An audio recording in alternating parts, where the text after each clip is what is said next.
Hello, everybody, and welcome to episode 53 of Run to the Hills. This week, we catch up with Gareth Pritchard, winner of the 160 Hardmoors, and we chat all things of our training, and we talk all about so many races that our spreadsheet is a double scroll down. It's exhausting looking at it. Anyway, how are you, my dearest fluffball friend? Dearest what, sorry? All the time we've been warming up for the show because I like to put Gary through some vocal warm-ups before we do this. Gary's been going through my paces.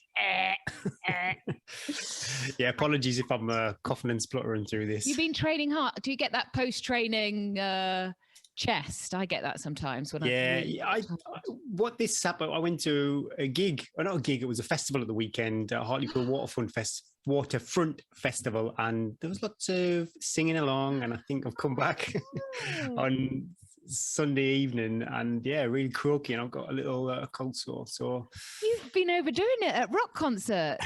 Yeah, you know, when I used to go to the football on a Saturday, my throat was like shot for a few days after that, every other Saturday. But yeah, it was great. There was poets there, folk performers, singers and fiddlers, and one of my favourite local bands, Futureheads from Sunderland's finest, the Futureheads. So that was great, and a bit of live music. And when George, my son George, he absolutely loves live music. So weather wasn't great, which was a bit of a shame, but yeah, I really enjoyed it. Training wise, yeah, pretty consistent. I didn't do as many strength and conditioning sessions as I should. I only did one. I thought you're not looking as buff as you normally are. Wrinkles. Oh, God, but that's been commented on. Thanks very much. Yeah, we did. I've opted for the lower end of the heart rate zone 4 when I'm doing my efforts, just because I'm still not feeling it. You know, I kind of think, well, best do something than the effort puts me off from doing it at all. So I'm kind of in the lower end range of the heart rate zone 4. I think it was about a 7 out of 10 my week, if I'm honest. But that's good. It's a building block. They're all building 74 blocks. miles, you know, quite a lot of miles ran. So I can't complain. But yeah, yourself, what have you been up to? Training, surviving. Are we out of the base, or are we still in the base? Oh no, we've got a September. It's just going to be just miles and miles. So yeah, we went down to the Dordogne last week for our little summer holiday. It was a bit of a busman's holiday because it was still France, but it was really hot. It was lovely, but it was quite hilly. Yeah. I took my road shoes and my trail shoes, and I was expecting, you know, to be jogging through fields of sunflowers, but there wasn't a lot of trail, and it was quite hilly and hot, but it was a change is as good as a rest. Yeah. So yeah, I did a bit miles. I always find, I was talking to somebody else about this the other day, that when I come down from altitude, I really suffer the first couple of days of being really out of breath. Like my body doesn't not know what to do with all the oxygen. And I noticed it when we first moved here, and I'd go back because I would expect to go back to England and be like, oh my God, this is so easy. And I'd be like, and then within a couple of days, it would be gone. So I learned that because I used to sometimes if I go back to races and then I wouldn't be able to breathe at the race because I hadn't run. So if ever I go back to race, I always try and go back a day earlier and do a run. And then I seem to, my blood oxygen levels seem to get back to normal. So I've digressed. Yeah, I've done quite a lot of running. I've got a lot of running to do this week. Nothing too strenuous. I have done I have done something quite strenuous. 3x6K progressive. That was quite emotional. Yeah, it was quite emotional, that the last 6K. It's not very fast, but it's just that time of slowly increasing. And I actually find as I'm getting older and more looking at new ways to like challenge myself mentally, this is quite a good one as well, because it's a big session. It took me 90 minutes with a bit of climbing in too. And so you're doing your hardest bit at the end when you've already got a cumulative effort. And that's quite good ultra training, that. if to like have to focus and hold form. So I managed to do that. And tomorrow I've got a 4-hour run, which I'm really looking forward to. You haven't done it yet, though. We've been here before, listeners. 3 hours runs. I did a 3-hour run. I did a 3-hour run on Sunday too, and that was lush. We came back in the mountains, and I ran up to Mont Blanc. Looked at Mont Blanc and thought of all the UTMB people that were just finishing, because it was sort of like lunchtime on the Sunday, which I think must be really near the cutoff then. People have gone through 2 nights. Huge FOMO. Looked at it going, you are mine. Next year. Next year, you are mine. But yeah, good. Miles, lots of miles, soaking them in, trying to focus on all the stuff you have to do when you run all the miles, the food, the recovery, not running too fast. Even when you feel good, you've got to, like today, I've got 2 1 hours. And so the temptation is to like, oh, I can run those a little bit faster. Yeah. But then tomorrow I've got 4 hours with a hard last hour. So it's like, basically all this running is leading up to that last hour when I'm going to feel tired. Yeah. And I've got to be able to still pick it up. So miles, and I love running miles. I'm a miles junkie, really. I love feeling really tired. I love at the end of the day when you're like, oh, I'm so tired, I'm going to bed. First though, I need a chocolate bar, and then I go to bed. And then the next day, like you hobble down the stairs. Literally get out of bed. Do you do this? And I'm hobbling for like, yeah. Oh, I'm glad you say that. Because I always think, God, if people could see, like, oh, I go down the stairs, like my best leg leading forward. Even just today, you know, when I stand up, my back will be achy. I've probably said it before, I'll be just like step-toe hobbling out of the room here. I'm glad you say that, because also like when I'm with the kids and we're like at a playground or something and they're like, Mum, climb over that or jump off that. And I'm like, oh God, no. Ooh. And then I think 2 hours ago, I was running down 1,000 meters. It's like, how do I do that? And yet as soon as I have to live any everyday life thing, I'm like, oh, the trolley, I can't push the trolley. It's too heavy. If I had to play football or something like that, it would be... It wouldn't end well. I couldn't imagine it. But yeah, I used to play football all the time. I'd like to go back. You said about you saving your hard bit until the end. And that's typically what I do on like a training session. You know, a similar session I did 3 times 20 minutes, progressively getting the effort getting harder. And years ago, I listened to a podcast. They said that was the wrong way to do it. Do your hard bit when you're fresh. In effect, they would not necessarily, and it's the only time I've ever heard it, and I don't kind of practice that, and nobody else seems to practice that I like. If I read a training manual or something like that, it's a good way. I used to do that a lot when I was a triathlete, is that I do like something like a really hard bike. So it would take away all the blood glucose. So you were tired and you were already like starting to use your glycogen.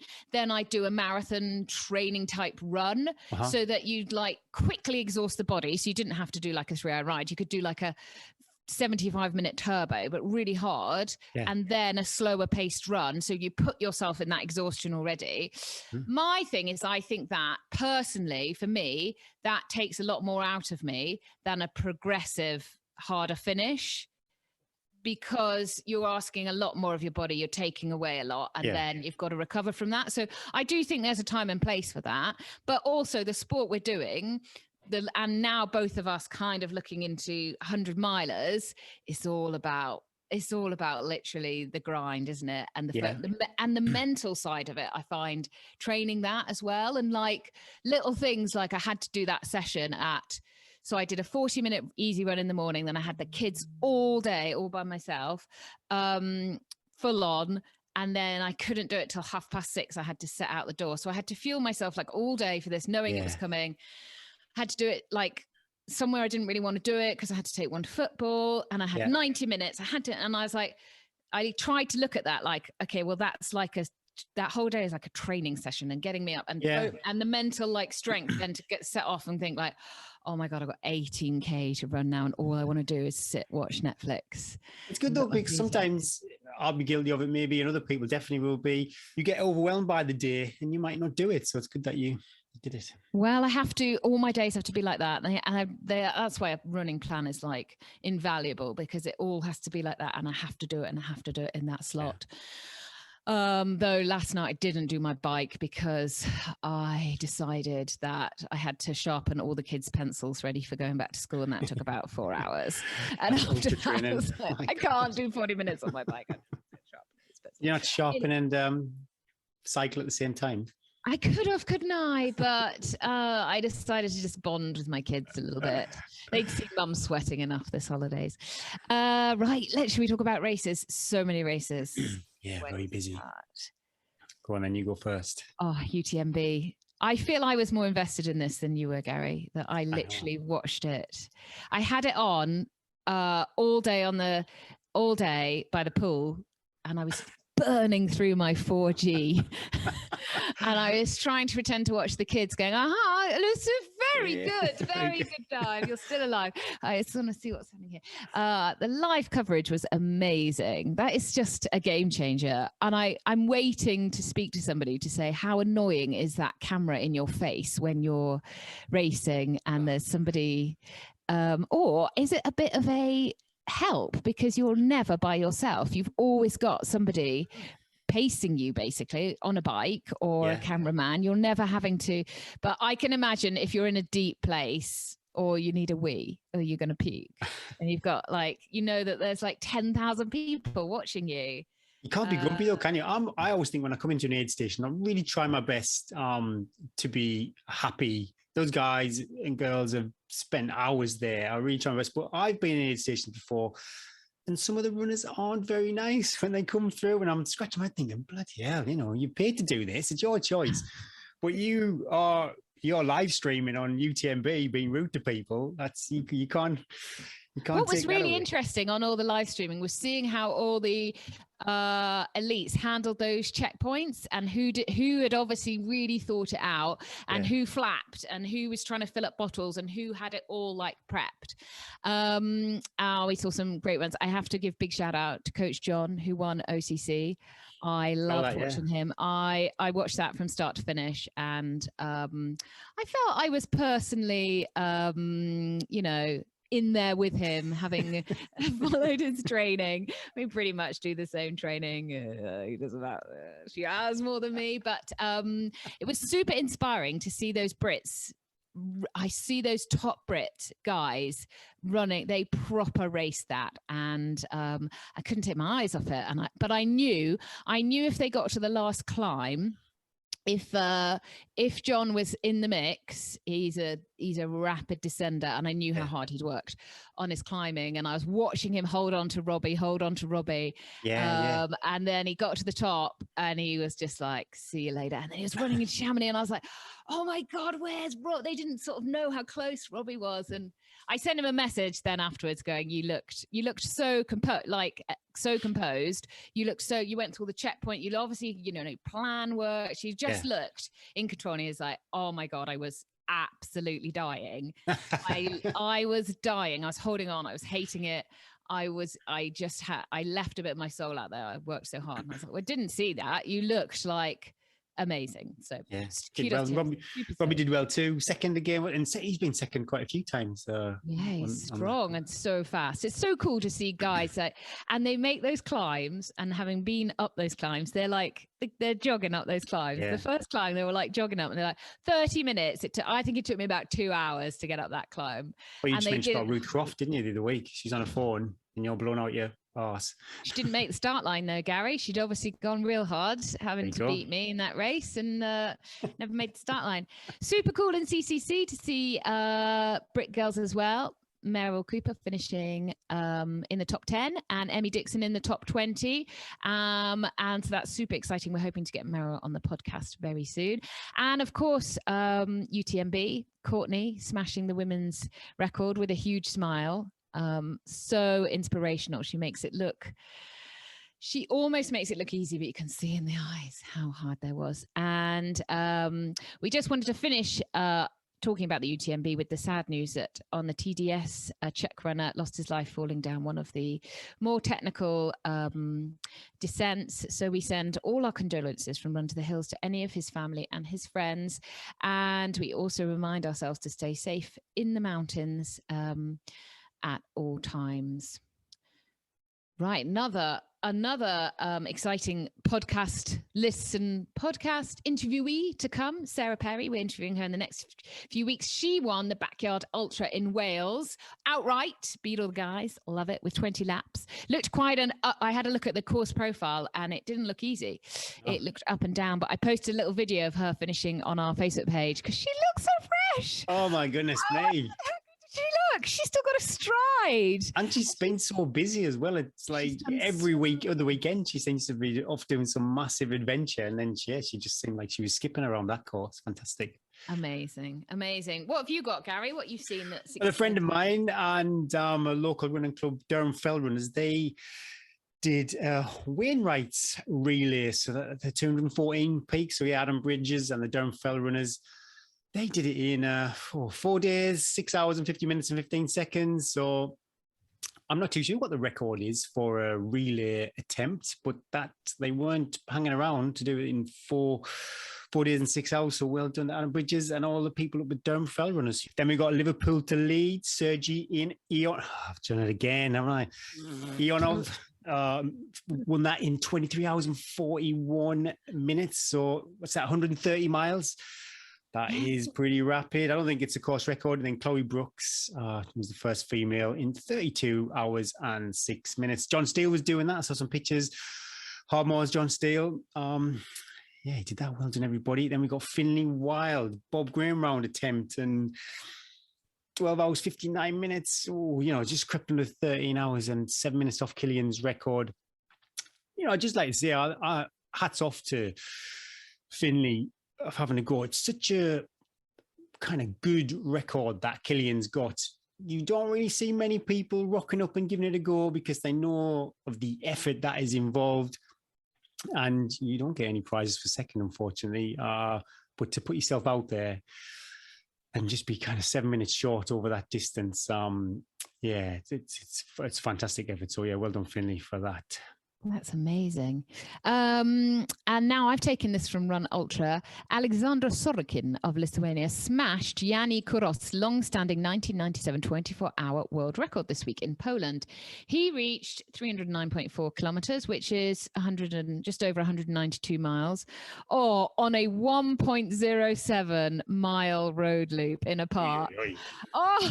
Some of you guys might remember earlier this year, Sorokin broke the 100-mile record at the Centurion Track 100 with 11 hours 14. So he's gone on. I think that was always his aim, to go on and try and beat this 24 hours record.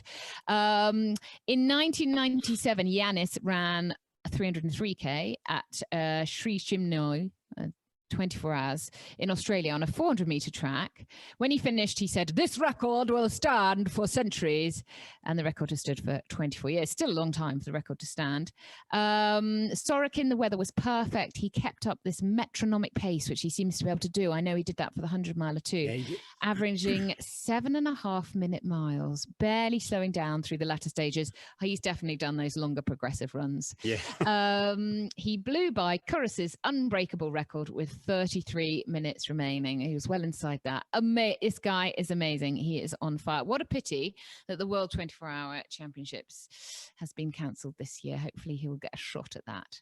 I wonder if Yanis has got anything to say on that. He normally has something to say, doesn't he? So I haven't seen. We'll have a look. See, we'll put it on Facebook what his comeback to that is. Records are made to be broken, though. I'm always like that. If I've got a course record, it doesn't bother me if somebody takes it, because I always think, well, I broke it first. I broke it off somebody else, and then it's cool if somebody goes faster. I always think it's just a step, and you show people that you can go a bit faster, and then next thing will be interesting to see if people come back, and if that inspires a whole generation of people to know that they can go faster for those. You're right, and kind of go back to Finley with the Bob Graham round. When the 4 minute mile was broke, I know it's a completely different event, but then it seemed like it opened up the floodgates for lots of people to do it, but that hasn't happened with Bob Graham round. It's I thought it would have been, it's possible. We can do it. We could beat Billy's, Killian's beat Billy's record, but and it would have been interesting to see how Tom Evans got on, but obviously he's ITB surgery, so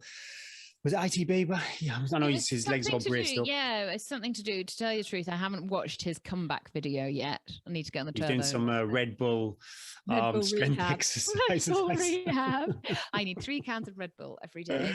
This week, our interview is with Gareth Pritchard. Super interesting guy, Gareth. He won the Hardmoors 160, as Eddie said earlier, Endure 24 record holder, and he also supported his partner this year on that event. So he didn't do it. And luckily, he still is the record holder. What a He's guy. a vegan athlete, and he's local to me. So I bump into Gareth quite often, and you will see him smashing 5Ks and then smashing cross countries, park runs, and then also winning events like the Hardmoors 160. So he is pretty prolific at everything he turns his hand to. So yeah, hope you enjoy our interview with Gareth.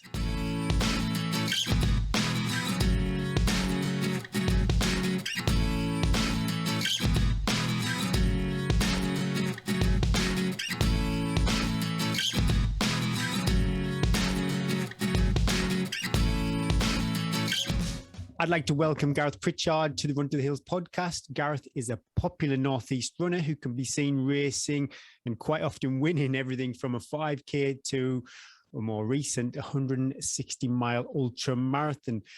Gareth, like I said, recently won the Hardmoors 160, and he's just come back from Leeds after being support crew, which is probably a bit out of Gareth's comfort zone, and good to do after supporting his partner, Catherine, at the Endure 24. And Gareth is also a plant-based athlete who runs for vegan runners. He's got a smoking fast 5K PB of 16:11, 10K of 34:08, a half marathon of 74:23, and a marathon of 2 hours 46:56. And at the 2019, I think, was the Leeds 24-hour race, you clocked up 135 miles. My goodness me. How you doing, Gareth? Where are you? And have you been for a run today?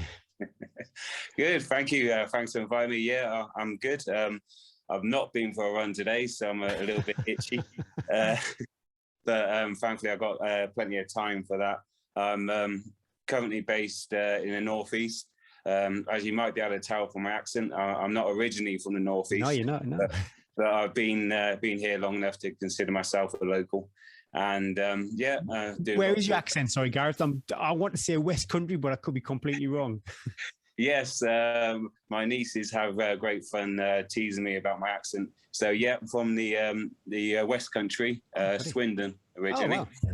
Yeah, and slowly made my way up to the Northeast, and I've been up here for a good 12 years now, off and on. Yeah. And could you share a bit about your journey? I know we chatted just before we started recording. Quite a few years we've been running now, and your most recent event was the Hardmoors 160. Just a bit of a background. What got you into running? Anything interesting that you think our listeners would be interested in? Yeah, so I've been running seriously, I guess, for about 10 years, and a similar story to a lot of people around me, really. I was sat at home with a big belly, eating lots of pizza, drinking too much, and just wondering, everything's getting hard. I can't move. I can't do anything. I was just about to turn 30, and I always have been a weightlifter. So I loved doing the heavy weights, and I just found myself one day with the gym closing and nothing to do. So I ended up drifting outside doing some sort of exercise really hard. And then parkrun in 2012 in Durham. Yeah. My brother heard about parkrun, so I went there and didn't think anything of it. Yeah. And ended up on the floor, almost passed out, unable to breathe at the end of it. What the hell was that? Yeah. Yeah, so I slowly recovered, and I did one or two more, and then I started to get a little bit fitter, a little bit more competitive, and then I got slowly dragged into the running community through a local club, the Albert Striders. That's right, yes. And it sort of blossomed from there. And I suppose it kind of started with my dad, who has always been a runner, an athlete. He's he keeps going on about is how close he was to getting a sub 3 hour marathon. Yeah. So that was always in my head. He did at Paris years ago, and he would have got it if it wasn't for the crowds and the bottles and all this my sort of goodness. stuff. We all have those stories as runners. Yeah. Yeah. So I knew about the sub 3 hour marathon. So I thought, yes, that's what I'll do. And mind you, now I knew nothing about running. This is 2012. I didn't have a watch. I didn't know about splits or times or anything. So I thought, yes, I'll run a marathon. I'll pick a road marathon. So I picked the Windermere Marathon. Nice. Yes. So people that don't know about Windermere Marathon, it is technically on the road. It is on the road. It's very tough. Yes. Yes. It's a very hilly one loop around the Windermere Lake. At halfway during that run, I was winning that race. Oh, get in. Yes. It didn't last for long. Yes. You didn't do a negative split then? I couldn't even tell you what my splits were. Oh, my But goodness. yeah, at halfway I was winning. I thought I knew I needed a 3:06 time to get into London. So that was my thinking. So I was having a great time. I was going through, and I slowly hit the wall. Yeah. There's a hill in there called Ice Cream Mountain at mile 20. Yeah, so I finished the race in about 7th, I think, something like that. So it's still And good. Yeah. it's still good, and a time of 3:07 something. So I missed the. Oh my goodness! I missed the time in my head, and even worse than that, I literally couldn't walk.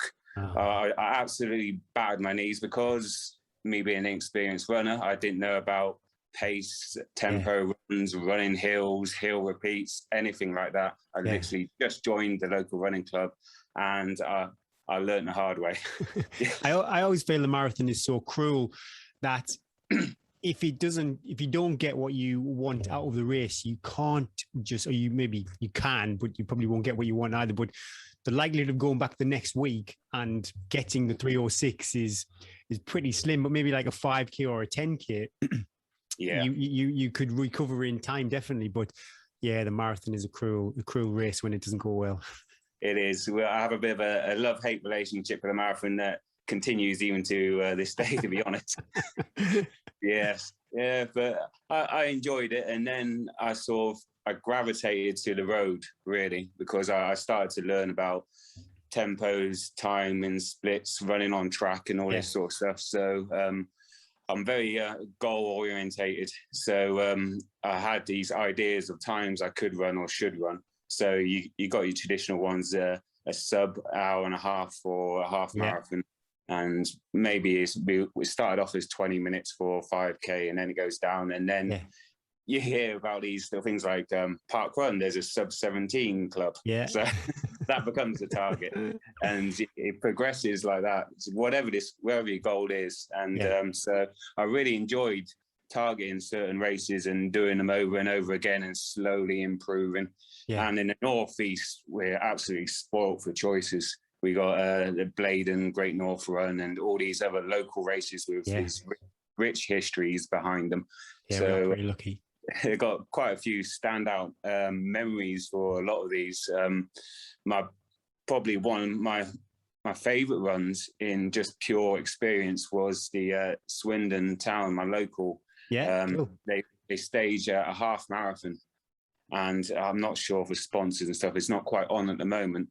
At the time, I was getting the sub-17s in and all this sort of stuff, but I hadn't got the championship qualifying time for the London Marathon, which for people who don't know, you have 4 runners from the same club to constitute a team for the London Marathon, and they have to get a championship qualifying time, which is a sub 2 hour 45 marathon. Okay. Which I still haven't got, by the way. But don't tell him on that. Or you can qualify with a half marathon time of under 75 minutes. Yeah. And I got very close to literally within a few seconds at the local race at Brass Monkey and all these sort of stuff. But I hadn't quite achieved it. I had this one chance at the Swindon half marathon to do it. And I had my whole family there waiting at the finishing line. Oh, wow. And I absolutely blasted it. It felt the easiest run in some ways I've ever done. I went over the line in 74 minutes and 23 seconds. Oh, amazing. Well, I got a picture of myself, just hands in the air, just looking like a bit of an idiot, to be honest. But I loved it. And it was a sense of achievement. I targeted something, I achieved what I wanted to, and I went on to, I don't know if anyone remembers, London that year was ridiculously hot. It was 2018, I believe. Yeah, I was there that year. It was quite a warm one, wasn't it? Yes.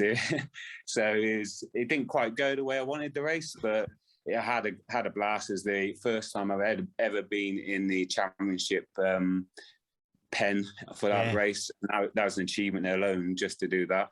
I've been lucky enough to be in the Good for Age pen, but never the championship pen. So what, the you say people who've got experience of these massive events like the Great North Run, it's like, my goodness me, you just herded into these kind of metal fences. Yeah.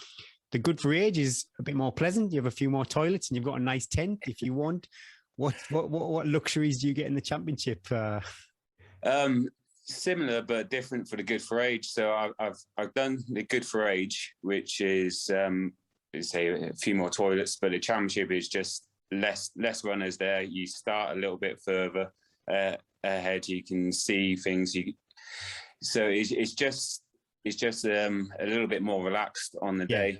And the main thing for me was our club, at that time, Outstriders, was in some ways a fairly low-key, small club. We were always the second club in Durham, the Durham Harriers.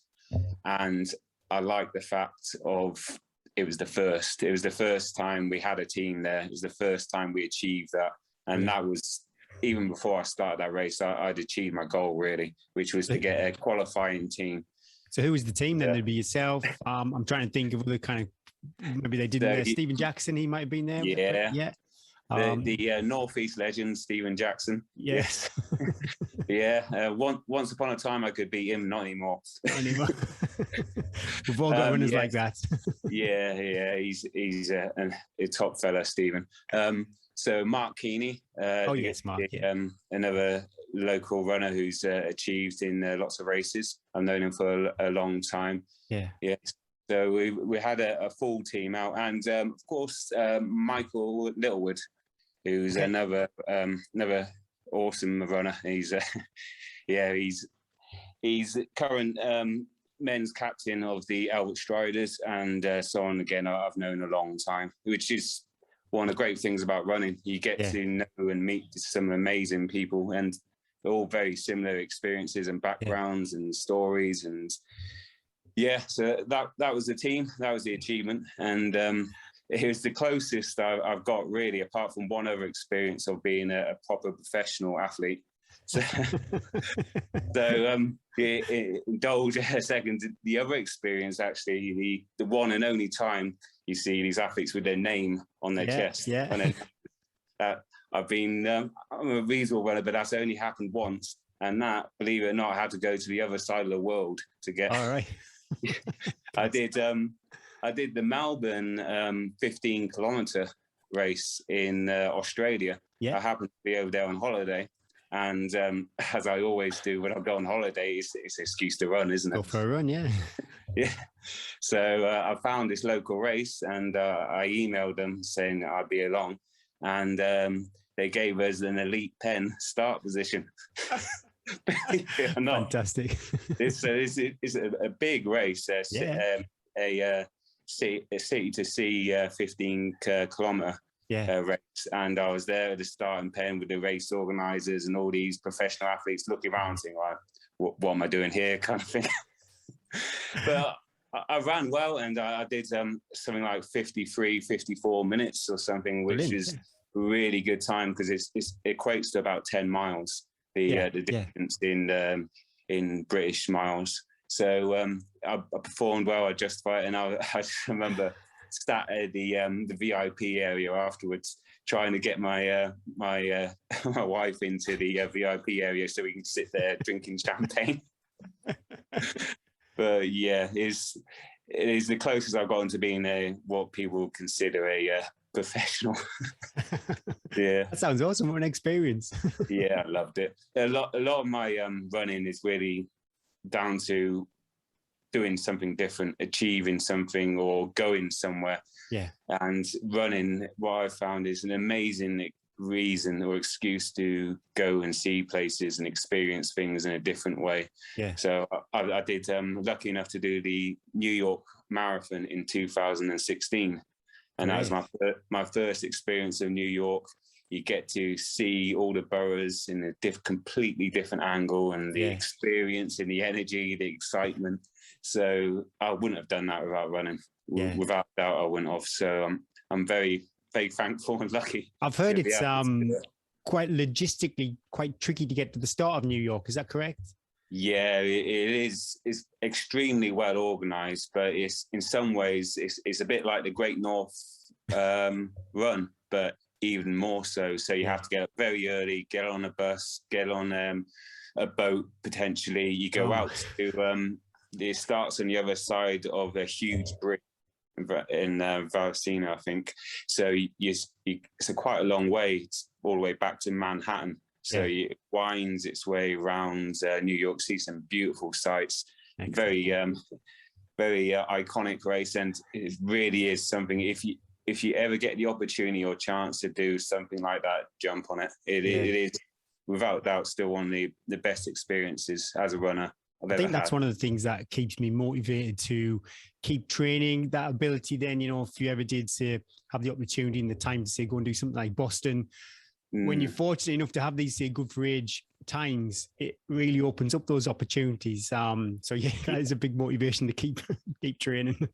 It is, and it's a double-edged sword really, because as we get older, we get a little bit slower, but these times and qualifying times, they come down and they become a little bit more achievable. But there's always ballot entries and charity places and all this sort of stuff. There's always ways to do it. Cool. So I've done the Great North Run through charity places and other bits and pieces. Yeah. So the opportunity's there. It's just grabbing them. Are you doing the Great North Run this year? Not this year, I won't. No, I've done it a few times now. I was originally going to do it for a charity place, but it didn't quite work out with the current situation, the way things have gone. But I will do it again, without a doubt. It's the Great North Run is a strange one, because in some ways, in our world, it's just another half marathon, or it may be a big event, but to non-runners, it is the be-all and end-all of running. Yeah. You mention these races and numbers and bits and pieces, and it doesn't really register. I tell people at work and people I know that have no idea of running, I tell them I finished the top 75 in the Great North Run. Yeah. And like, wow. That's incredible thing ever. I suppose a lot of people can process that. They know the Great North Run. If you say to somebody, I ran to say 135 miles for 24 hours in Leeds, it's hard to kind of fathom for some people. Yeah, if you say top 75 Great North Run, that's good. It's just relatable, isn't it? It's people know it so well, and it's such it's nice. And for the Great North Run, I didn't even realise at the time. The first time I ever run the Great North Run I wasn't even officially a runner of any sort. I just turned up. I turned up late. I went right way to the back because I missed my start pen. I spent the whole race just leapfrogging people. Had a horrible experience. That'd be quite frustrating. Yeah, but you go back and you get better and you improve. And then I found out they never knew, but they have 2 finishes for the Great North Run. Oh. It switches after 75, 80 minutes from the main road, which everyone sees Mo Farah barreling over to the grass. So, and that was obviously, as for me, I love a challenge. So that was my challenge, to try and finish on the road, not on the grass. I've seen that on the TV, but that's the first time I've ever kind of connected it. I've never, completely correct. I'd like to go back, if we go back and say, my goodness me, 2019 seems like such a long time ago. But that is the last time you competed in the Endure 24. Correct me if I'm wrong. I don't think your 135-mile total was beat this year. You're still the record holder? Yep, still officially the reigning course record holder for Endure 24 Leeds. Yes. I've done 24-hour races. I've done 100 milers, which have roughly taken about 24 races. Yeah. But with a 24-hour lap race, how do you train for that?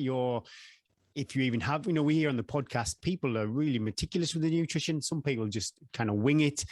Did you have a conscious, I'm going to try and do this pace? Or, how did you approach the training and the event? So I've done the event twice. So I've learned between the first and the second time I've done it.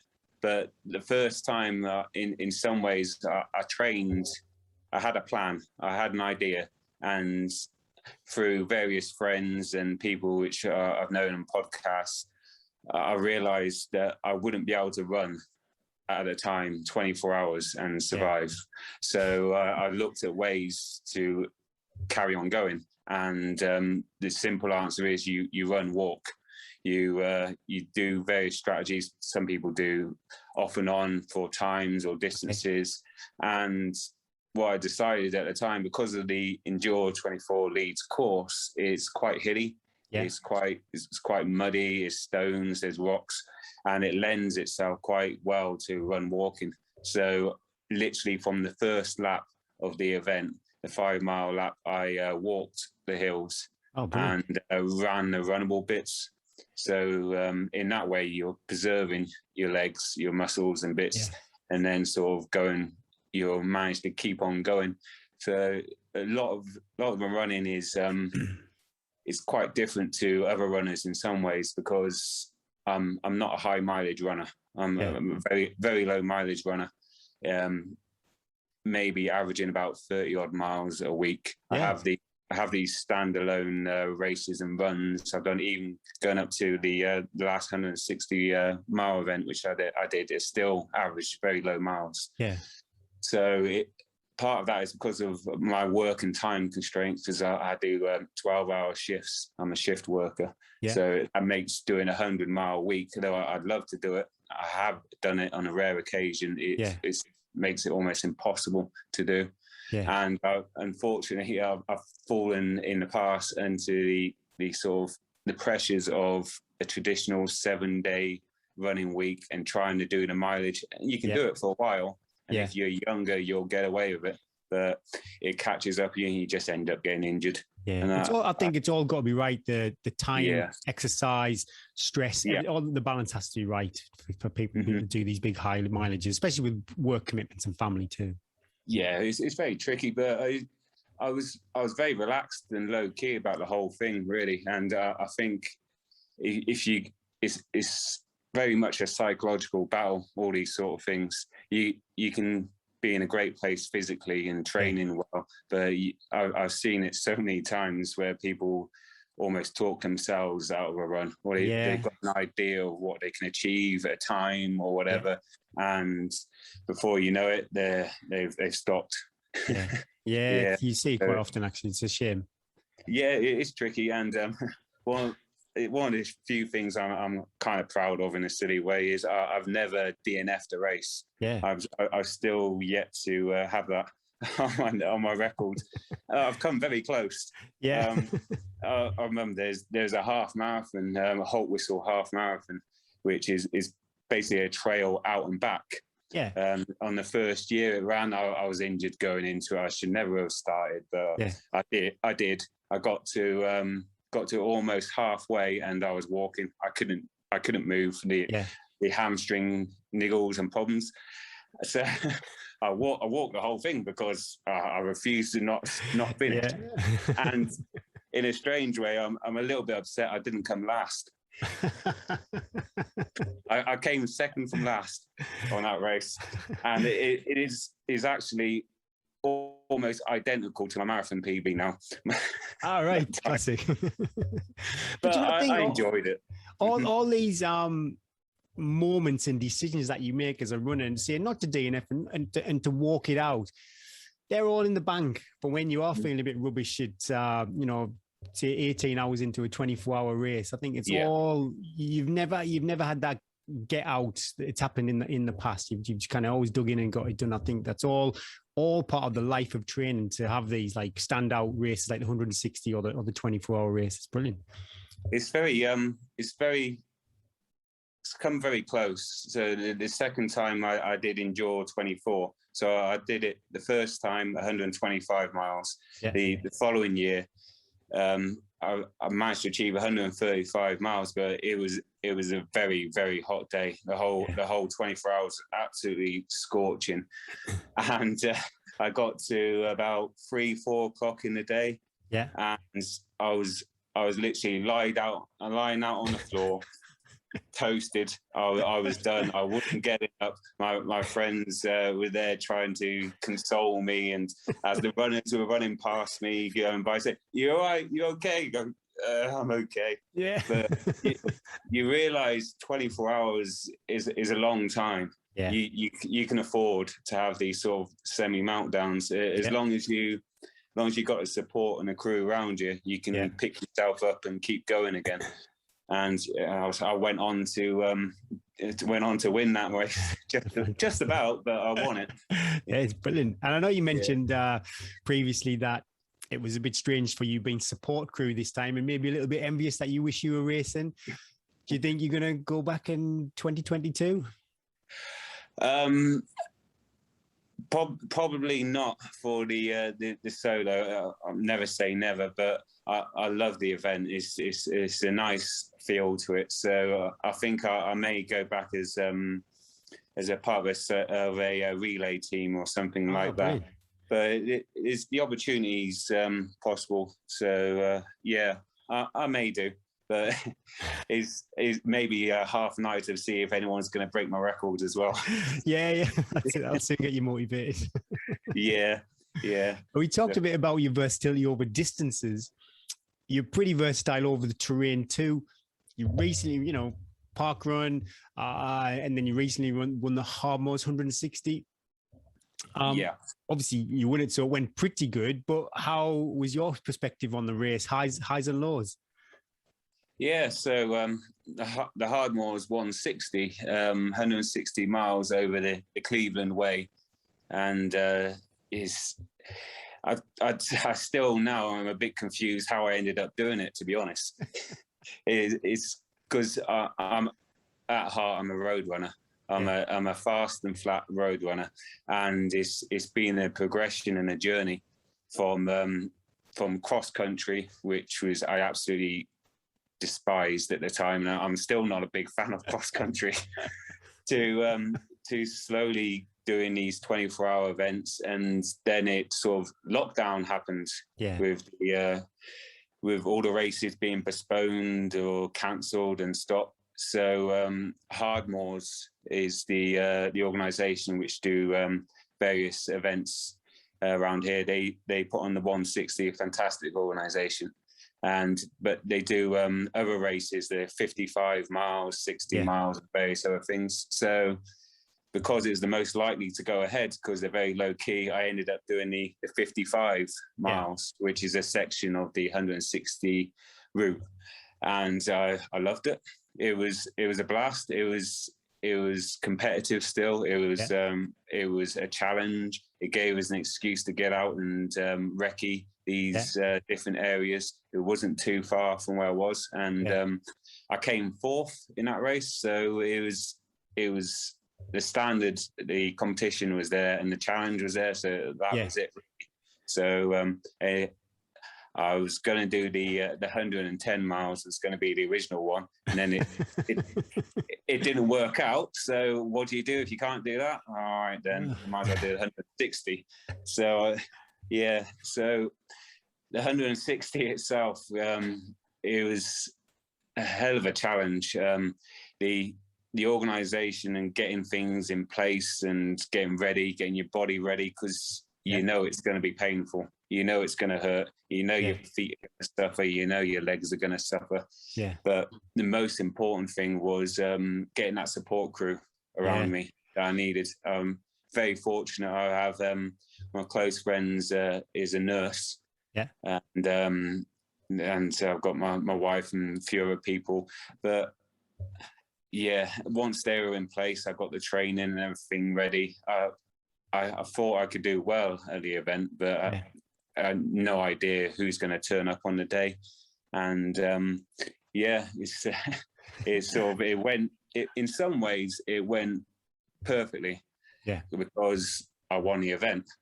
Yeah. And that is something I didn't even register. I knew it could happen, but there's so many competitive and good athletes there. Yeah.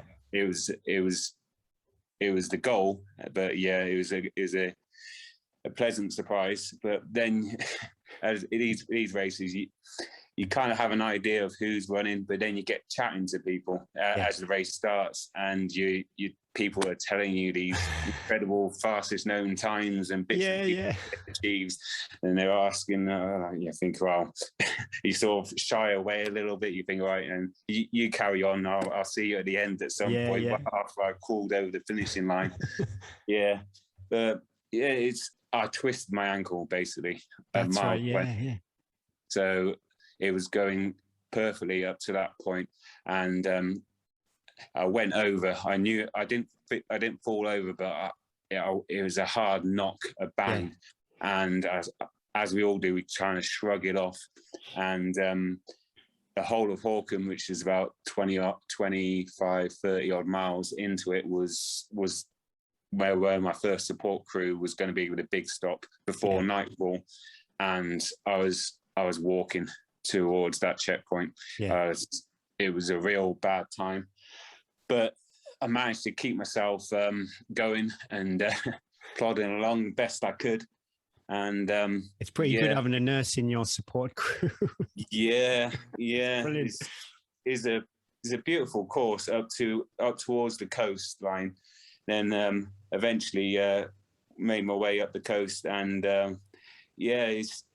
I don't like making excuses for races and all this sort of stuff. It was what it was. I could still move, and that was the most important thing. I could still move. I could still just about run. But it's you adjust your goals when something like that happens. And I like to make a goal A, goal B, goal C, goal D, and I had an idea in my head what if I can't achieve goal A, goal B, and goal C would do well. And it turned out I literally from that moment onwards, it was finish. That was it. I wanted to finish the race. Anything else, whether people went past me, it is what it is. It is out of my control. So if I finished fifth or whatever, great. At least I'd finished the race. Get it done. Yeah. And there's one awesome picture of myself. I was sat in the chair, completely out of it, and my feet up in the air as Kerry, the nurse, was bandaging and working on my feet. It looked like a pit stop from a Formula One racing car. But that's when your support crew step in. You need to trust them. You know yourself from your Bob Graham rounds. Oh wow. It's like you say, this Formula One crew, you're coming into checkpoint, they're like assessing you to see if you're looking a bit down in the dumps, so you're feeling okay. Then they're just pampering you for that 10 minutes, whatever you're there, and then get you out again, push you out with a smile on the face. Wonderful. I really enjoyed it. I remember on Facebook seeing photographs of the day, and then obviously the dot watching. It was fantastic just seeing the kind of day unfold. Dot watches. But I've done these races myself, never the 160, I've done the 110. So I know how long these things take, and obviously the Bob Graham round. But even then, we go and do our day, we go to bed, we wake up, and you're still running around the Cleveland way. It's weird. It starts on the Friday afternoon, about 5 o'clock. So you're going Friday night all the way through the night, all the way through Saturday, all the way through Saturday night and into Sunday. So it's the whole weekend. It's a long time. And I had ideas of what time I'd come in and where I'd be. But it's a challenge, and just for anyone to even contemplate starting that sort of event has my respect, and everyone that finished that. Wow. I love it. Puts it into perspective, really. I've bumped into people on the trails in the past, and they've just said, "Oh, where you going today?" And we go, "Dalehead" or something like that. And they go, "Where have you come from?" You go, "Oh, Keswick." And they're like, Keswick. And then that'd be the same, if you bump, I remember being on the Cleveland Way and someone's asking what you're doing. Oh yeah, it's a 110-mile run from Filey to Helmsley. And you just see the cogs working like, wow, that's actually quite long. And with the 160, does that, I get a bit confused. Is that the Grand Slam or the Super Slam, or am I kind of getting that all wrong altogether? So the Hardmoors has five or six different events. You've got all based around the Cleveland Way route. So you've got 30 miles, you've got 60 miles, you've got the 55, the 110 and 160. And you have other events, but these 5 miles, you can do either 3 of them or 4 of them or all of them to make up the various competitions. And you can pick and choose a little bit, but for the triple ring, which is what I'm doing, or the Grand Slam, these events, one of them at least has to be the 110 or the 160. Cool. Yeah, to make up the challenge. And how do the points then? How would 160? If it came down to the crunch, your 160 win against Mark's 110 win, who gets the most points? Or do you not know? If it comes that close, I guess they'd have to make a judgment call. And but yeah, it goes on position and competition, and only everyone knows the Hardmoors events is run by the Steels, and they're what they say goes. Yeah. Two races. Am I right in thinking in the series this year there's 2 races left, or so you got the 60 and was it a postponed 55 or? The 55 happened. So that's done. So yeah, you've got the 60 left to go. I think I'm not sure there's another one, but for me the triple ring, I've done the 2 races, and now I've got 1 left to go, which is the Hardmoors 60 in September. So that's sort of my next focus kind of thing. Now I'm slowly recovering.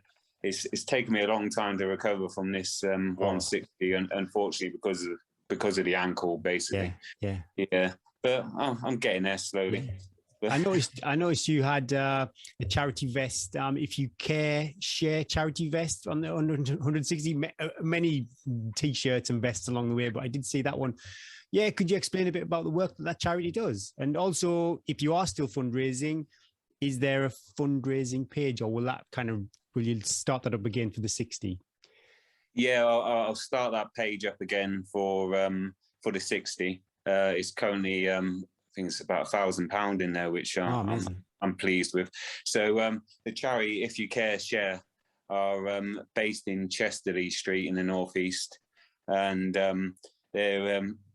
their main aims are prevention, intervention, and supplying bereavement support for people going through suicide and these sort of problems and everything to do with mental health. Yes, and unfortunately, especially for people in my sort of demographic, it is ever present and horrible side, and we've all been touched by people who sadly have lost their lives, and especially within the running community, you keep hearing these stories, and Hardmoors itself by this. So and some of my friends as well. So what really started it was a close friend was unfortunately his family was involved in this sort of bereavement, and we decided to raise money for If You Care, Share, and do an event called Parkrun-a-thon. My wife drove this. Basically, it's a really good idea. It's been going on before, but a few years ago, we took up the Parkrun-a-thon, which is 8 park runs in a day. Yeah, 8 tiny bit to make up the marathon distance, and it's a fantastic idea and event. So you start with the official park run at 9 o'clock, and then you go from one to the other, all within the day, and it's an amazing experience. We had 2 coach loads full of runners and sense of community and people following us around, and every single park run we get to, you have the officials there. a running highlight without a doubt. And we raised so much money for the charity at the time when they come down and support us. And yeah, we would love to do the event again, but at the moment, currently, it's impossible to put together. But yeah, that was that's If You Care Share was how that sort of started, and then it's carried on really because every charity's struggling with the current situation. So more we can do to help them. So yeah, they're a fantastic organisation, and anything I can do in my way. Well, we'll put a link to the website in the show description, and also we'll share it again. You know, when you open up the fundraising page, we'll pop that on the Run the Hills page and in the show notes for the show that is probably current to when you do the 160. Yeah. You're also a vegan runner. How long have you been a vegan athlete? I know lots of people who pescatarian, vegetarian, vegans, people just conscious to eat a bit less meat. What was your journey to being a vegan athlete? So I've been vegan, I think now for about 2 years. Yeah. Just coming up to 2 years, and it was a slow transition really. I went from when I ran Endure 24 for the first time, I was a full-on meat eater. I had pork pies in my back, pork pies and meat. And then I went on holiday to Vietnam, and a lot of their food is non-meat based, and then I pick up other bits and pieces and details. And my wife slowly decided to cut the meat out, and to support her, I joined in, and it really wasn't at the start to do with saving the animals or anything like this. It was, I'll give it a go. I'll try. And I started to feel better. I started to feel stronger. I started to recover well. These little issues and bits and pieces that kind of drifted away. And I monitor my weight quite well now, and my weight was good. So, and I started to see I was doing well on the vegan diet. So then you find out more, and it's very easy now. It's almost too easy.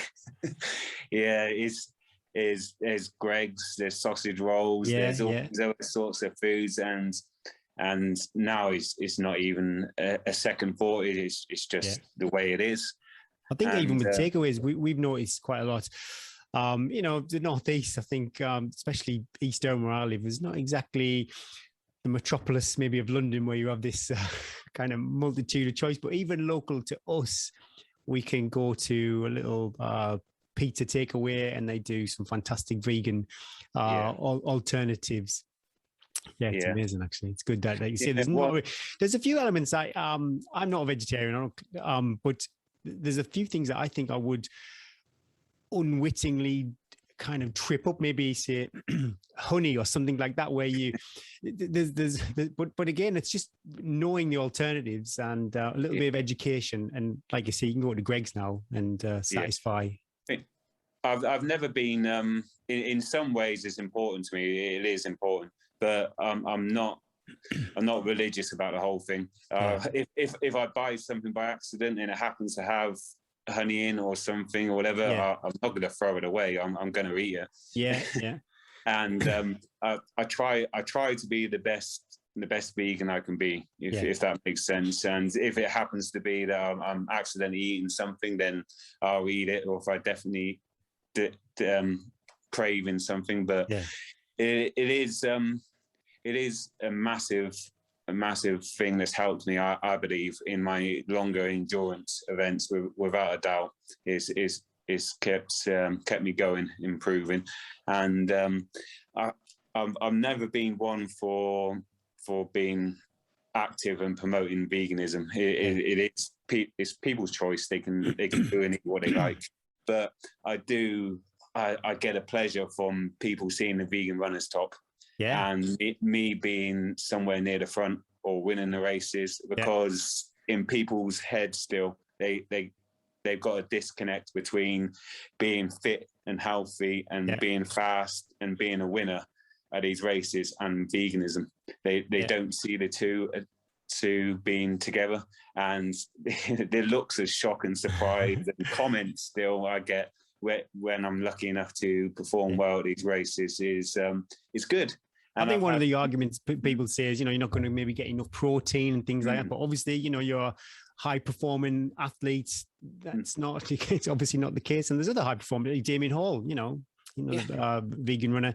And it was interesting. One of the things that he said, we asked him the question or some advice maybe for people thinking to reduce their maybe carbon footprint. And I think he said the beef industry itself is not too great when you're thinking about carbon emissions and stuff. Forget about the ethics of eating an animal. We could all probably do a little bit less. There's lots of arguments back and forth between should you eat this, should you eat that.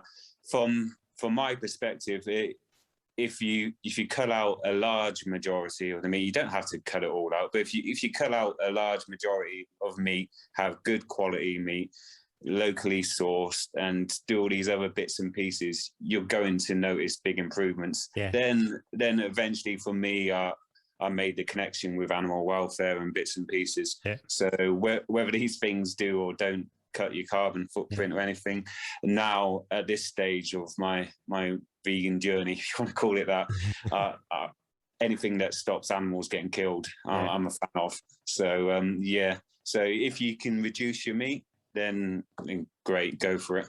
But don't be worried about these big labels saying you're not vegan because you eat honey or all sort of things. Life's too short for that sort of thing, in my view. I should thank Kerry, mutual friend of ours, that like I said, I'm not a vegetarian, but I'm mindful, I'm conscious. It's a constant struggle, but I am consciously trying to eat less and less meat. And Saturday when I was driving home, I was in a service station, and all I wanted was the sausage sandwich in front of me. But Kerry, she is quite an activist on social media. And a lot of people maybe don't like that, but I like it. And I stood there and thought of her social media posts and went for the cheese pasty and the vegan scotch egg instead. Oh no, sorry, vegetarian scotch egg. It did have an egg in it. So fantastic. It's good. You'll be surprised. It comes up all over the place. A lot of these athletes. The Kim, who won the 160, was eating vegan stuff along the way. Obviously, she had other things as well, but she was eating the vegan-based products. These incredible athletes, which slowly realizing the benefits of a less meat and more vegan-based diet. So she's got the classic Scott Jurek and all these other amazing athletes, which have been flying the flag for a long time. It is. I have a few different hats and clubs and bits and pieces, and vegan runners is one of them. I've got a Northeast Marathon Club, which is another fellow Northeast Marathon Club, which is another local organisation. It's fantastic events. Highly recommend anyone that can get to one of their events when they come back. That is my first memory of you. We were walking off Newcastle race course. And it, laps around probably January or something in Newcastle, not the best of conditions. And I think you probably won it, actually. I think they're not admittedly, they're not the most competitive of fields, and there's not thousands of runners turn up, but I'm pretty sure you did a pretty fast race that day. Well, from my perspective, and it was you were so casual about it. I was thinking, bloody hell, I'm wiped out here, and this guy's just 3 hours sub 3 or something.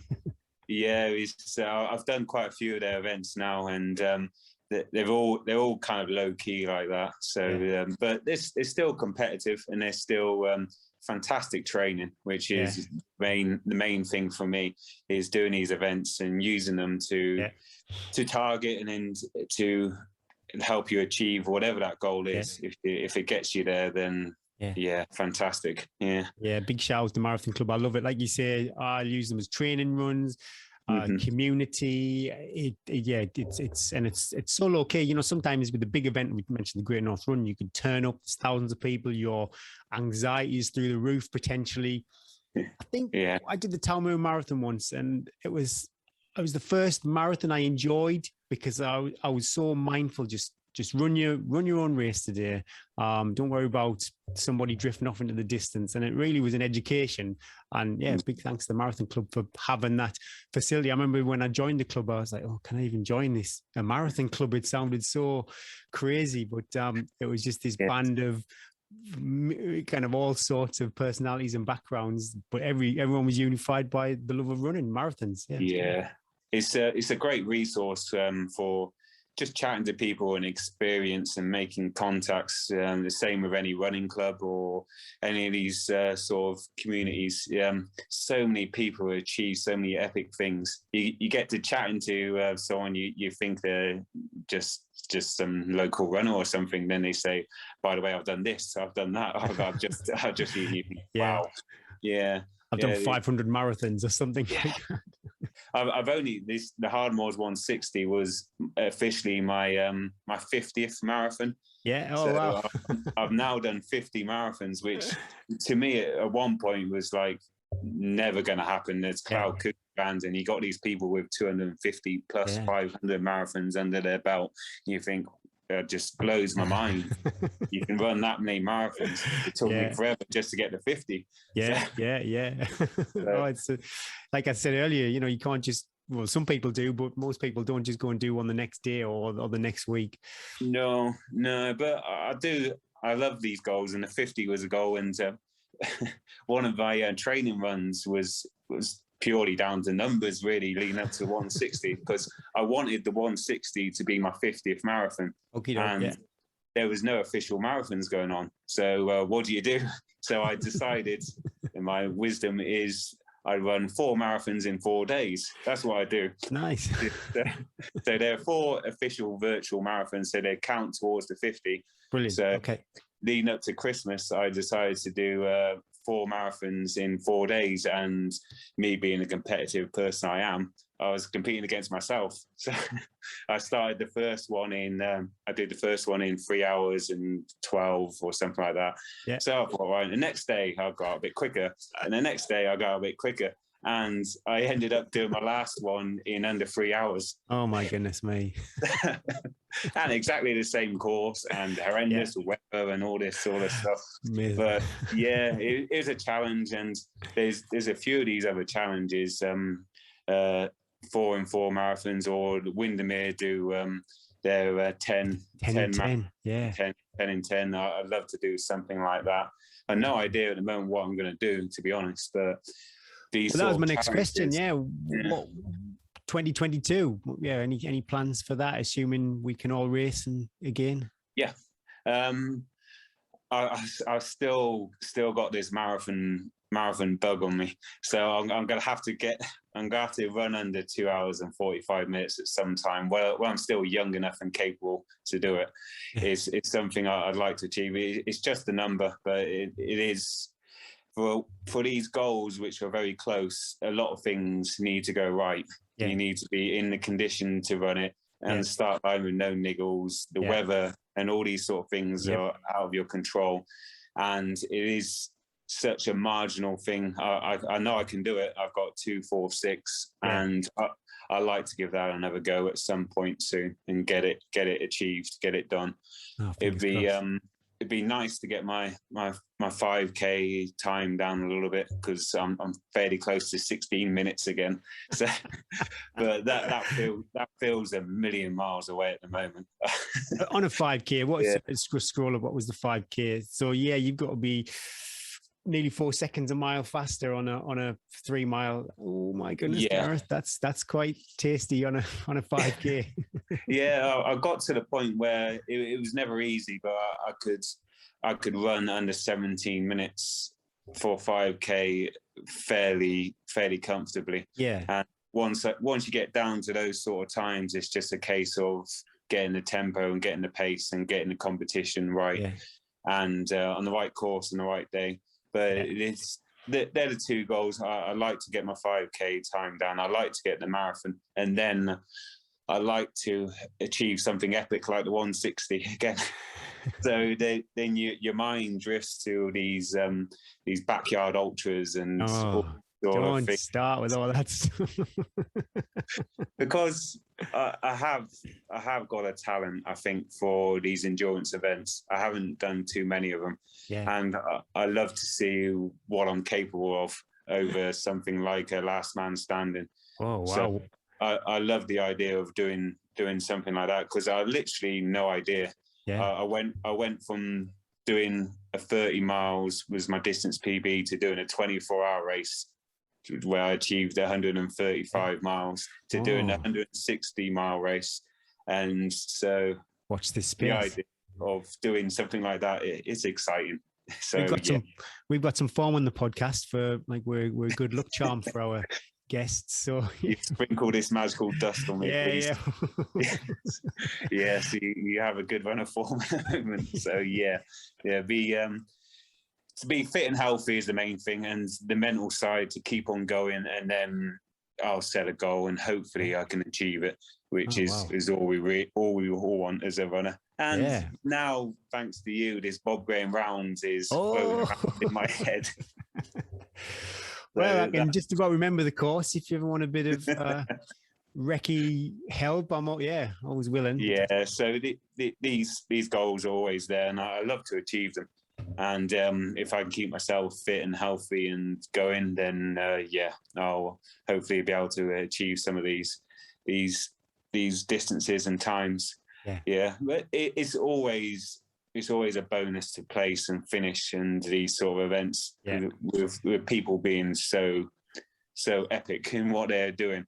And to think I could be first, second, or third at any of these events is amazing to me. Nice. Even now, I can remember that feeling of being the first finisher. There's no winners. The first finisher at parkrun. And how happy and amazed I was to come over that finishing line. It's the same feeling now at these events. If I ever get to be the first person over that line, it's just such an amazing feeling. There's nothing like it. 100%.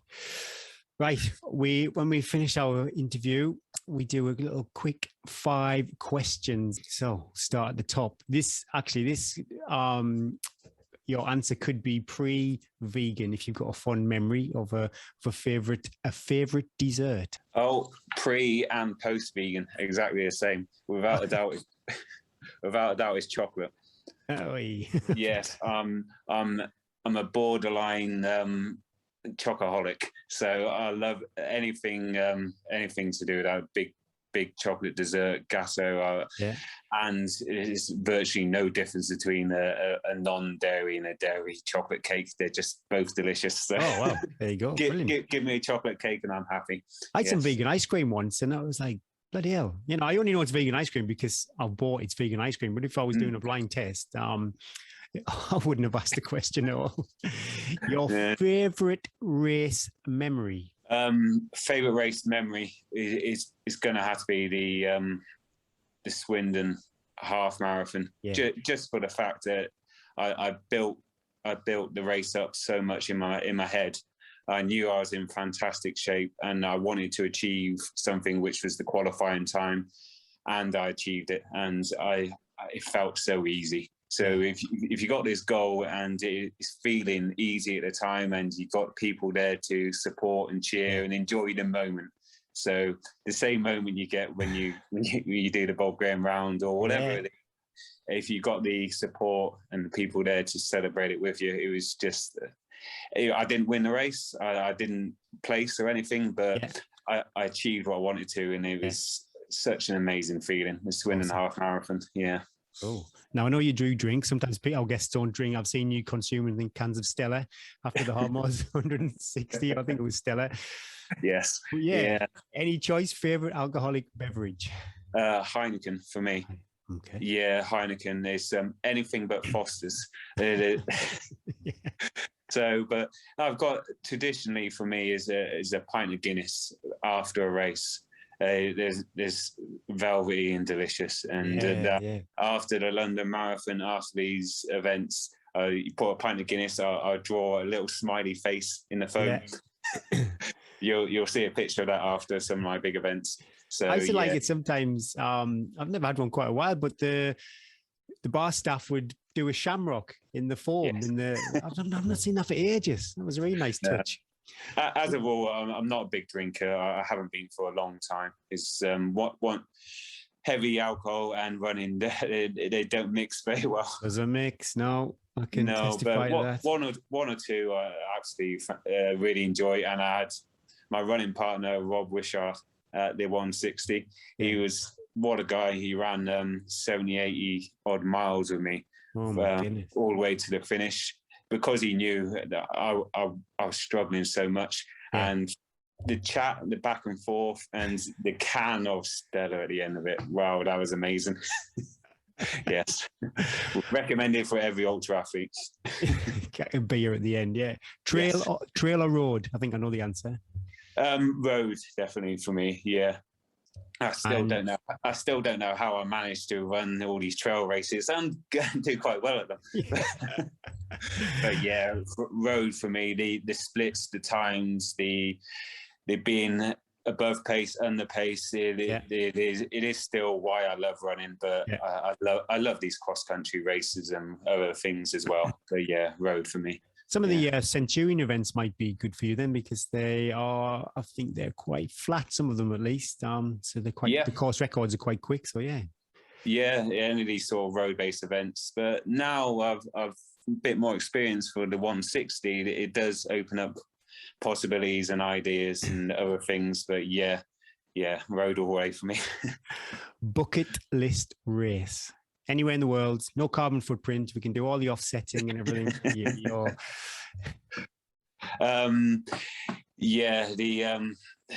The Western States, all these sort of iconic races. Yeah. But the bucket list races, the Chicago Marathon was going to be one that unfortunately I entered, but didn't happen. So these destination races for me are for me personally, my bucket list races now. So you go to experience Chicago and everything it does, or the Boston Marathon would be another one for me. Yeah. The Big Dog Ultras, all these sort of ones now. Yeah, that would be a dream to somehow qualify for his races in America. That would be a massive bucket list. Yeah. So fingers crossed. That'd be the dream one day. Yeah. Awesome. Well, I've really enjoyed our chat, Gareth. Appreciate your time. We've been nattering on for, my goodness me, I think about an hour here. So yeah, it's a lot of time you've given up there. Really appreciate that. All the best for 2021 and for your plans in 2022. Everyone at Run to the Hills, wishing you all the best. Thanks very much, Gareth. Thank you.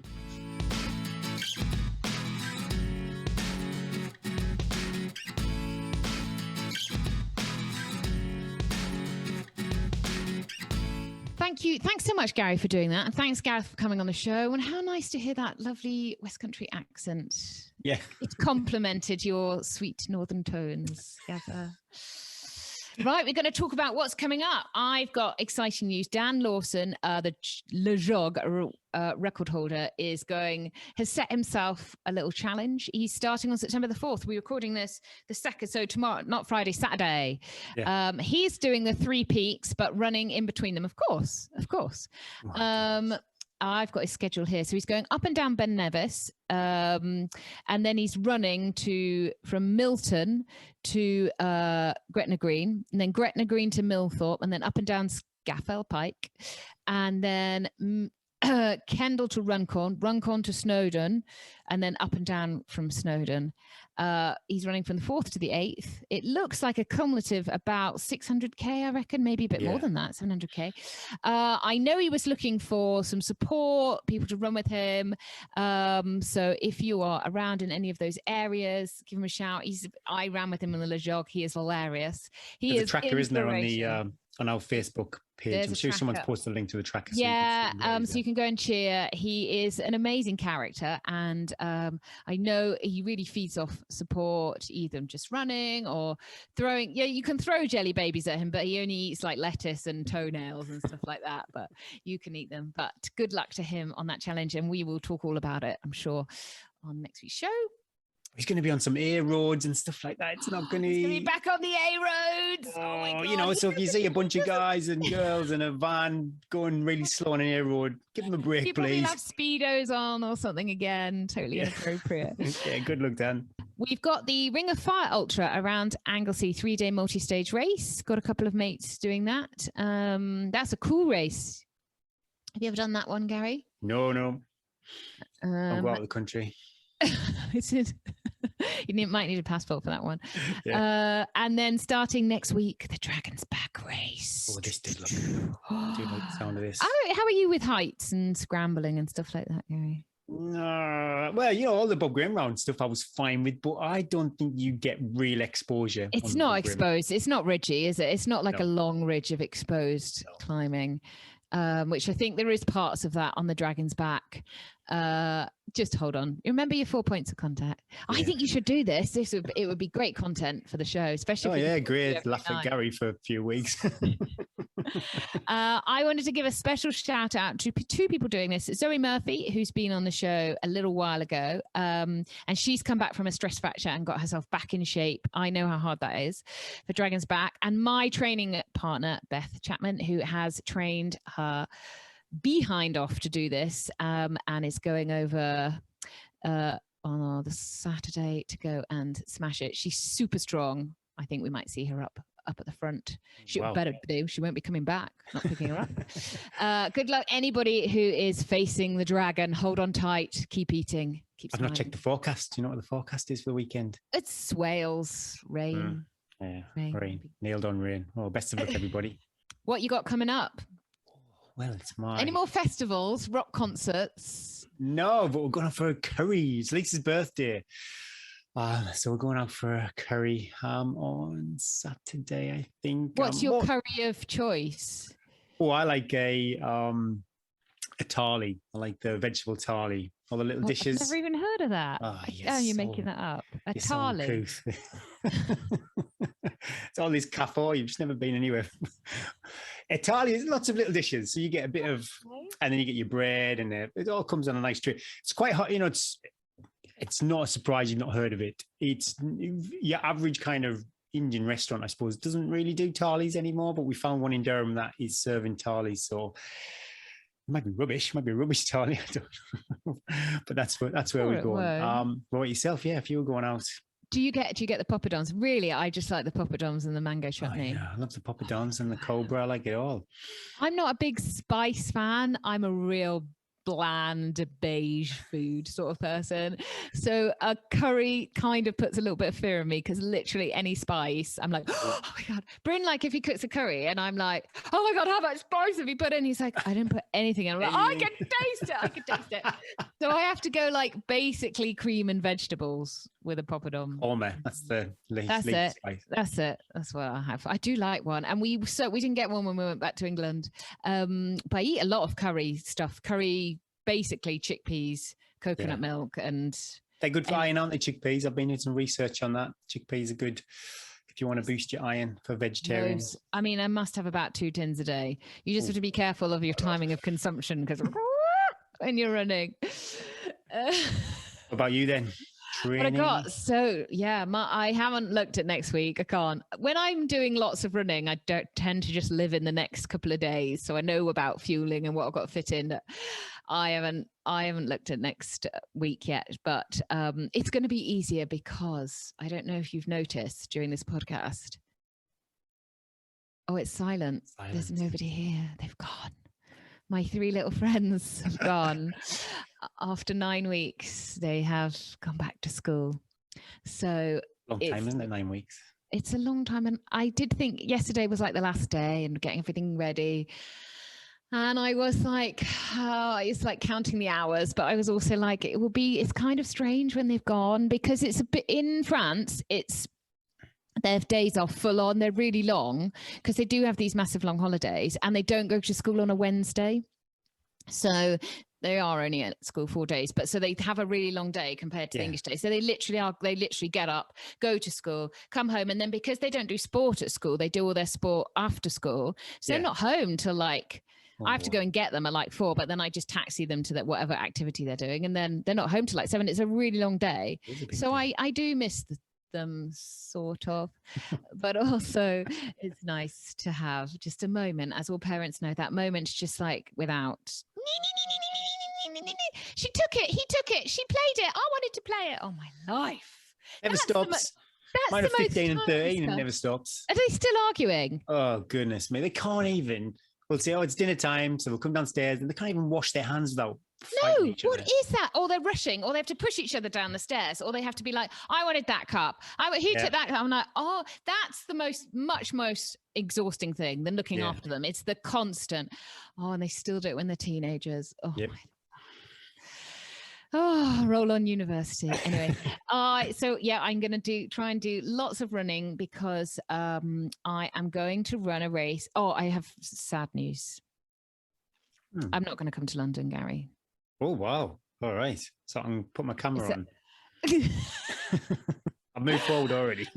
I can't. I'm really sorry. I feel we're going to meet for real. I know. I feel though if we met for real, you'd be like, oh, over. Yes. You know what? I watched the UTMB coverage. I had a lot of chats with Coach John and with my husband, and I was like, that's what I want to do. I want to run UTMB. I want to be in that checkpoint crying over the bench with like blood all over me and the camera in your face. I don't think I think cameras might have finished the time I've in these checkpoints. You never know. I want to be drinking the Coke because it's the only thing I can keep down at like 2:00 in the morning. I don't know why. Why do I want to do that? But I do. And then watching Coach John race OCC and watch him all in. I've seen his training, and I've seen him all in for that. And I'm like, having done those like races over the summer, which none of them I really went all in. They were all kind of like 3/4, half-hearted. Yeah. I'm like, and having watched UTMB and people fail at it, good runners, much better runners than me. You've got to go all in. You've got to go all in if you want to do something like that. And I haven't gone all in for something. I've been like, I'll do a bit of that. And so I think over the next year, I've got everything I do has got to be focusing on that finish in Chamonix. Oh, wow. So sadly, the London Marathon, it isn't part of it. Well, I suppose it's too soon for it to be training. I know. Oh my goodness! We just talked about the guy. The guy came second after John. Robbie. Yeah, he did the London Marathon trials.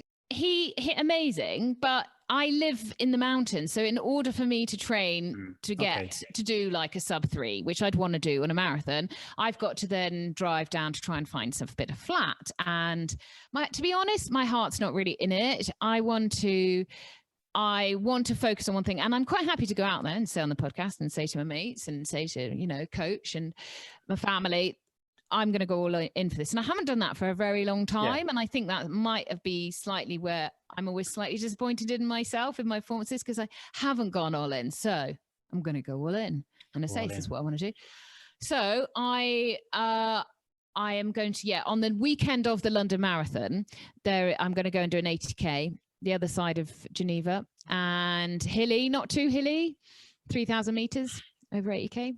And as a little build-up race, and then I'm going to do a 100-miler in November in France.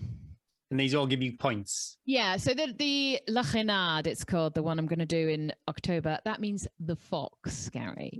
That will give me 3 points, but I'm not interested in 3.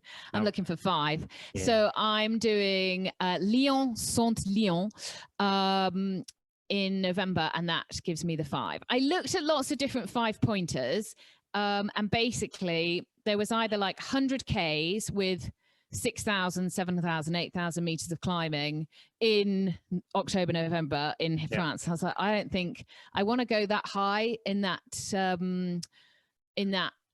much will be in the dark. I don't really want to be in the mountains in the dark, scrabbling around on the rocks. Following Adidas Terex jackets into the mist. I wanted to find a 5-pointer, and then I thought about coming back to do Autumn 100, but then I was like, I'm not sure. I've done it. It's flattish. I need to find something as close to UTMB as I can, but I can still get the 5 points without as easily as I can. So I found this race that's still got lots of climbing, but it's quite runnable. Easy. You heard it, listeners. Easy. Yeah. I've left it to the last minute. So it's November the 26th. If I don't get those 5 points, then that's the end. That's the end. I can't then do Oi, oi, oi, oi. Oi, Eddie. But so there'll be no, it's finished. It's finished. I love Gotta it. The finish it. jeopardy, Eddie. It's brilliant. You like literally all in. I'm all in. I'm all in for this. And I think it stirs my bones. Also going into the winter when I got to, you love it, don't you? Got to put my skis back on and I've got to go out in -20, park in the car park, get the frost off my eyes. When's that going to start again, the skiing chat? And I've got to motivate myself for that.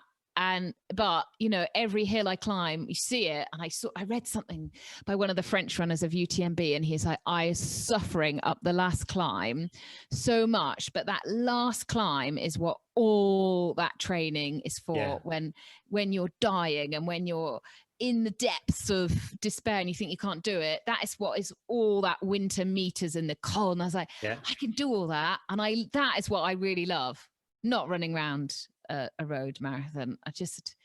It's not what I love. And I think you've got to do what you love. You've got to do what you can talk about on a podcast for 15 minutes while you very kindly listen and show interest. Yeah, what's going on? I'm thinking about the edit. Oh my goodness. Anyway, I know everybody loves to share our journeys. Not everybody. Some people say they fast forward through our bits, Gary. Don't mention it, God's sake. But I thought I'd share that with you. I haven't told you that before, everyone. That was live. That was live to Gary. This is like excited, Gary. My God, it didn't change. But I wanted to share that with everybody because one, put it out there. You got to say your goals because then they make it real. But also for anybody else out there who's going to do something that, and as Coach John said to me, you've got to do something that scares you, that you think, and he is like, any of the other, I was thinking, any of the other, do they scare me? No, not really. I could probably, pack a rucksack and go out and run them. I've got to do something that I think, can I actually do this? And I know when we ran Mont Blanc in 3 days, we were like, by the end, we were broken. Yeah. And I've got to do that all at once. Cool. Yeah, but we've chatted about this before. You get to a point where you just can do it. You think you go on these training runs where it should be like, it's a 15-mile run and 5-mile at marathon pace. And you're like, oh my goodness, I can't even do that. But then on the day, you might not achieve your goals, but you get somewhere close to it. It usually falls into place. You're kind. You might need to say that to me every week. I didn't mention, did I? On air at least, my name's in the ballot for the Leighton 100. So we've all got big goals. When do they stay with you? Well, I've not read this, but a friend phoned me up because he's putting his name in for the 50, and I could find out this weekend. So it's only a 24-hour window to pop your name in the ballot. You have a 24-hour window. And then what's the chances of you getting a place? Well, again, optimistic. Robbo, he's super, honestly, Neil, he's like the utmost optimist. He could be like a team manager giving you a pep talk. I love people like that. Not too much of them. Sometimes I like a little bit of pessimism in my life. Oh, he's great, Neil. But he thinks the 100 isn't that oversubscribed, so there's a pretty good chance with the 100. The 50, that's a different 50 must be. And will you have a build-up race for that?